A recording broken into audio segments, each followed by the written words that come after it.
Hey guys, Anthony 4x4 Diesel. We're just trying to work out, is this one got a chip tune or a remap or whatever the case may be, because it's got a bigger exhaust and it's got quite a bit of responsiveness. Now the job it's here for is the usual, we're not sure what work's been done or if the injector's been replaced. The owner's only had it for about a year.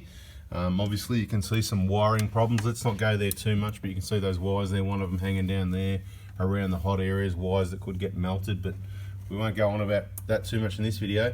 What we're trying to determine is, well, something, you can see that E-jar is fairly clean, so something's happened there. The clamps that go on the pipes here, they're super duper squashed, right, both of them. So that makes it difficult because they're about $100 worth. So do you replace it just for the sake of the clamps, or do you, look, even though they're squashed, we just need to tighten them down so they hold, long as there's no risk of them rubbing on the fuel pipes. Now, so I'm sort of going, on the diagnostic, the readings are actually looking, on one hand they're looking quite good. It's a bit of a mixing, they are looking quite good, but number 3's got a feedback value of 2 point something, and it's moving around a fair bit. Same as the pilot injections are moving around it, so it makes me think, is this a set of Bailey's injectors, or has it had a remap or a tune? There's some weird things going on with the readings, but not what we normally see with a remap or a tune. So it's a bit of a difficult one. So the readings are not too bad overall. So in the back of our minds, we've got, have these injectors been replaced lately? You know what I mean? Because of where the readings are at. So what we're going to do, we're going to attempt to get this opened up clean as possible, so that if we see the serial number on the injectors shows that they're only, say, 2 years old, he's only had it a year, so they could be 2 years old type thing. If they're anywhere around there, then we may consider putting them back in. Now the problem is, the fuel pipes don't look like new, do they? They're filthy things, you know what I mean? And the risk of contamination, once again, trying to get these things out, I mean, look at it, you know what I mean? That's what we've got to deal with. What's the chances? So it would look like the pipes, by some of the damage on some of the pipes, I'd be saying we'd probably be replacing the fuel pipes. And then I go, well, we're back to the same usual old thing. Even if the injectors are 2 years old, it'd be great to save them, because I can't stand waste. But by the time we do all the whole job, all the labour, all the clay, all the seals and gaskets, all the pipes, all this sort of thing, and what, we're just going to put the old injectors back in with a number 3 rating going at 2.1, even though the load was good, it was around 11 or 12. But this could be to do with a remap, because when you change things, it changes the reading, so it makes it very difficult to diagnose when things aren't working right and when there's a problem. Now, this E-jar, you could say it doesn't actually need cleaning because it's not too bad. Let's have a closer look in there, just a quick look again. Get right in there. I would go as far as to say that's not worth cleaning, and we're not even going to pull it off, and we're going to save the client some money because it's already clear. Now, we're not here to make things shiny clean, right? Now, we can do that, but it doesn't give you any performance difference whatsoever. So we're not doing the E-jar clean now because it's clear. Do you get me? So that's how we roll. We just save them some money. The fact that it's clear probably confirms that maybe it's had a remap and the E-jar valve switched off. So I didn't look at that on the diagnostic tool. Have a look at that after the job's done, whatever it ends up being. We need to get these injectors out, for those that missed it. These need to come out to get the information we need to work out what vintage they are. I'm just going to do one more thing. I'm going to scan the QR code, but from memory that just picks up the compensation code off the top, but I'm going to go ahead and do that. Anyway, we'll get on with this job. There could be some other important information just trying to share to help you guys in case you come across this and you're not sure what's what. There's so many variables when you don't know the history of the vehicle. Before we touch the fuel pipes, I just want to show you how butchered they are already, and this is what I'm talking about. We are certainly not going to put pipes like this back on a vehicle, even if we were able to reuse is the word I was looking for, not remove. See that number 1 pipe right there in the middle of the picture, hard to see, very badly rounded. Number 2 looks alright from here, but it's probably stuffed. Number 3, you might be able to see it on the bottom corner, right, very difficult to see with all the dust and dirt and the way that, and you're probably going to see similar on the back anyway. We've got to keep working, get these pipes off, so certainly it'll be getting new pipes and probably injectors, but let's see what we find. So we've got the valve cover off and the injectors all capped up. Number 4 we've noticed nice and loose, ready to come out. Let's check number 3.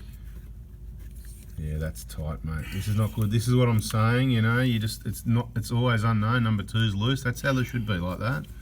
And number 1, It's also stuck as well. If we twist it, if we grab the inlet there where the cap is, will it, you reckon you can twist it by hand? No, not budging. Okay, so my suspicion with everything that I've seen so far is possibly a set of Bailey's injectors, and they could have those brass washers under them. Could be a bit stuck. Could be just they didn't clean them. Could be nothing to do with Bailey's injectors. I'm just putting my suspicion out there. Happy to be wrong, but we've done a few of these and this sort of thing before. So we'll get the two loose ones out and we'll get the stuck ones freed up and out and let you know how it all went. Alright, so a short time afterwards, 3 hours of loosening up stuck injectors. Now they've come up. See what we got. Yeah, starter blow by. Look at that, just at the start. We'll have a look at it on the bench. Let's get on the bench and then we'll get the next one out. Now number one, we're going to see something similar, I think. Yep, there it is. Look at that, beautiful. Let's get at the bench and have a look at those. Okay, so this will be interesting. So as you can see, number one was stuck, number two was okay, three was stuck, and number four was okay. Hope these videos are demonstrating what's going on here. Now, we originally thought perhaps some brass washers, you know, there was some brass washers going around, aftermarket product. They were included with the Bailey's injectors at some stage. That's why we said possibly that's what's going on. But from what I've seen so far, and one of them, number one's still stuck down the port. We've got to get that out. You can see number two's here. Looking at what I've seen so far, they look like the original genuine seats.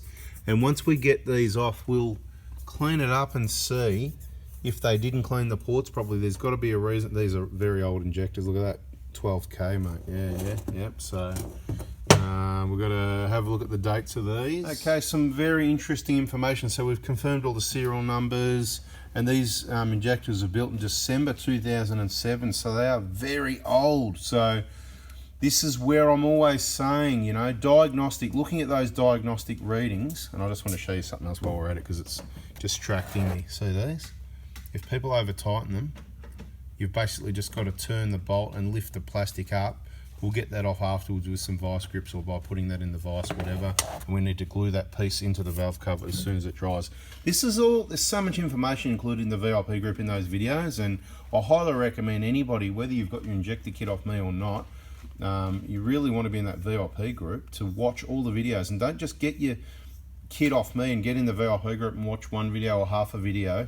There's so much in-depth information so you can understand what's happening when you come across this. Now, at the moment, I'm a bit confused because the readings, you know, I'm sort of going along with you. We're all a bit confused, aren't we? Why were the read? I can tell you that the load, I got a witness here. The load was what, 11 point something, wasn't it? Yeah, which is like 12. Yeah, like new injectors. The feedback value is only one of them. I think it was number 3, if I remember correctly, wasn't it? It was going about. You say it because I said 1. it earlier. 1.9, 2.1, 2.2. Saw it moving around there a bit at full temp.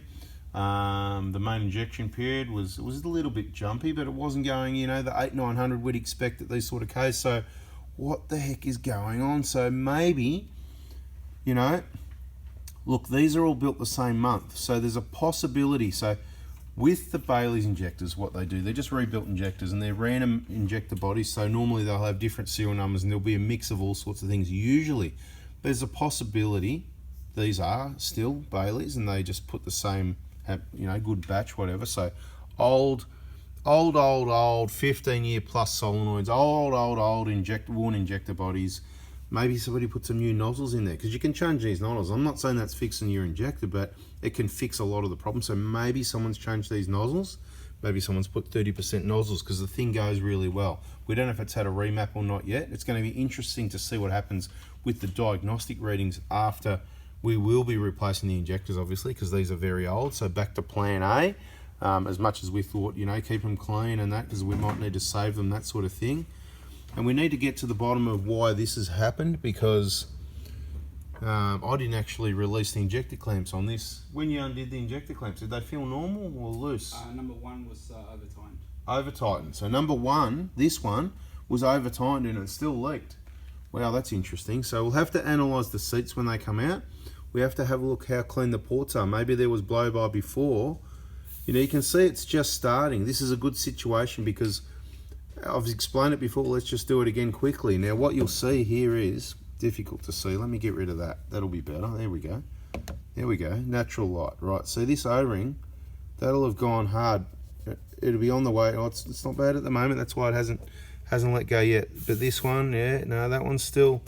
So what's happening at the moment is, look, I reckon that this has had blow-by before, this engine perhaps. It's an 09 actually, so it's an 09 vehicle, and it's got December 07 injectors. No surprise there. They're usually a year, 2, 3 years older than the vehicle.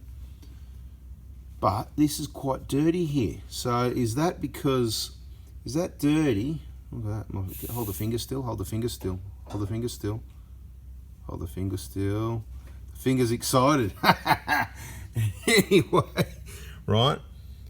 They look like, so we're going to have to get them off and have a closer look at them, grind them down. They could be brass with a coating that makes them look like the genuine seats. It could be anything.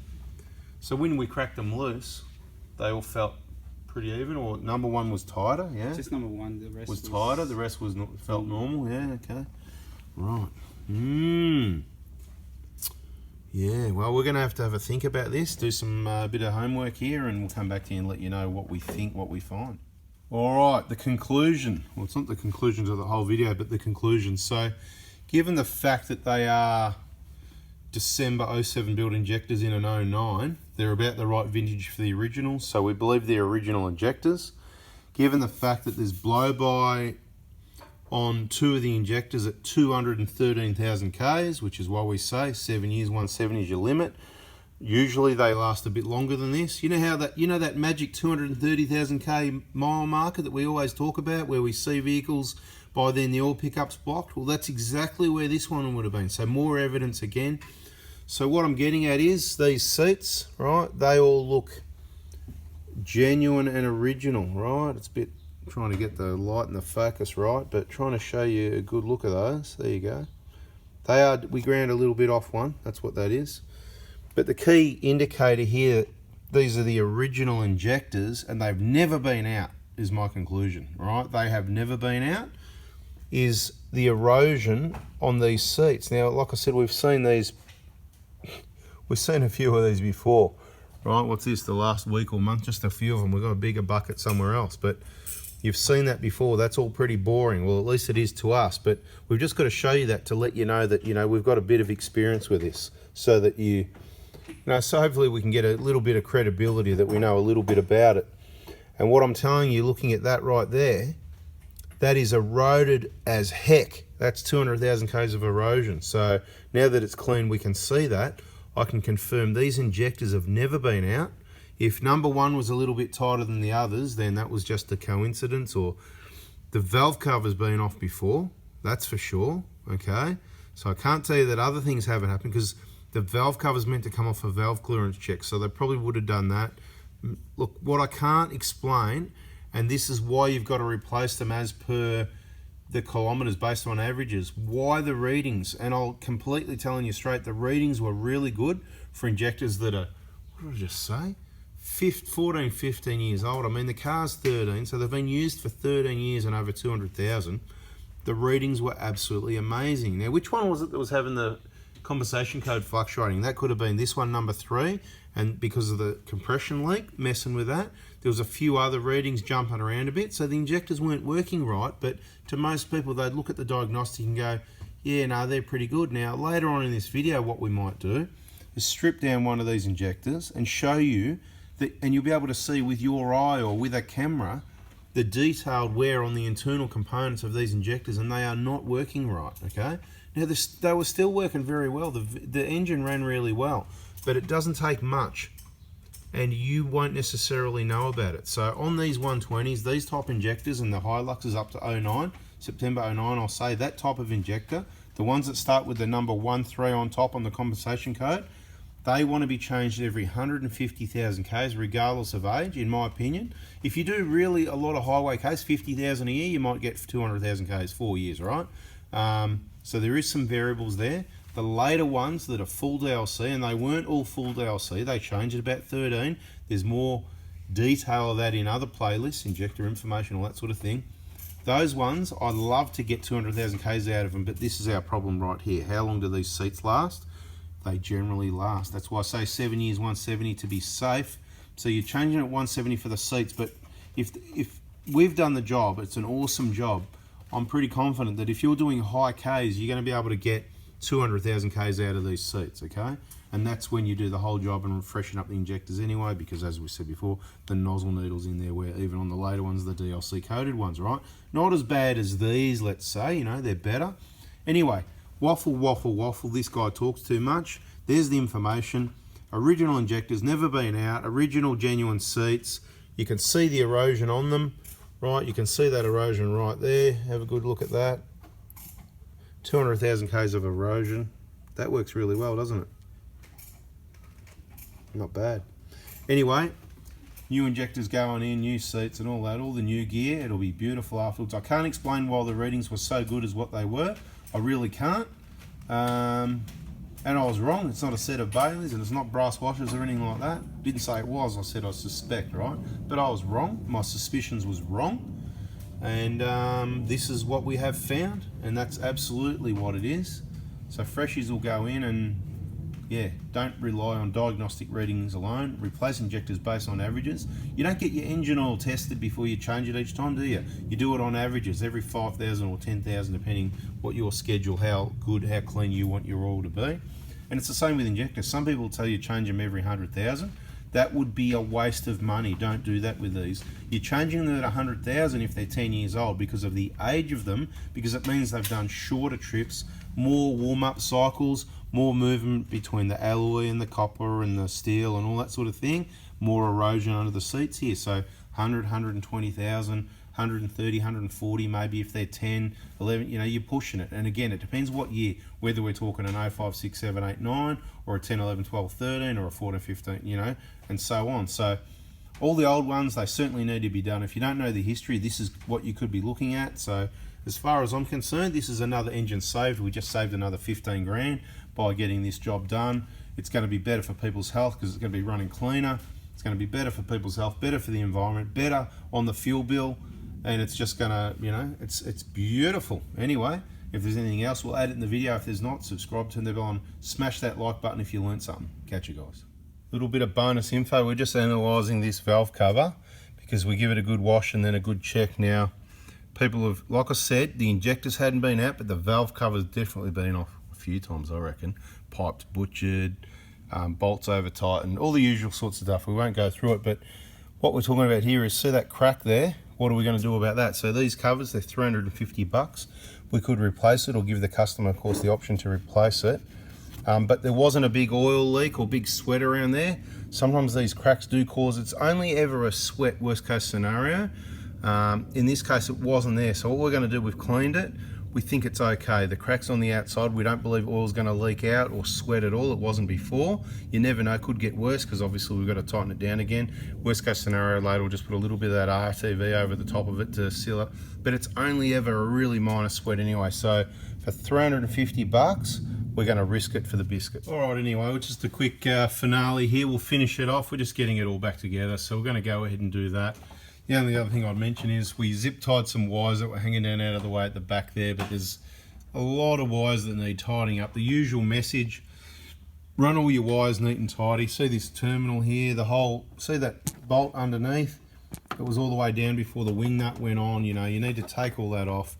Even this one, see, it's like, see underneath, middle of the picture, that's meant to be all the way up so that the wing nut, anyway, you know, there's the wrong map filter on the vehicle, the white one, that's for an early Hilux, this dodgy vacuum line. We haven't got that actual factory vacuum line that's meant to be there, so we'll make this work. But all these wires, everything needs to be run neatly, and that's a whole nother topic we've talked about before. Keep watching the videos, you'll see what I mean. And the only other thing I wanted to show you was these clamps. We've got no other choice other than spend 100 bucks replacing them.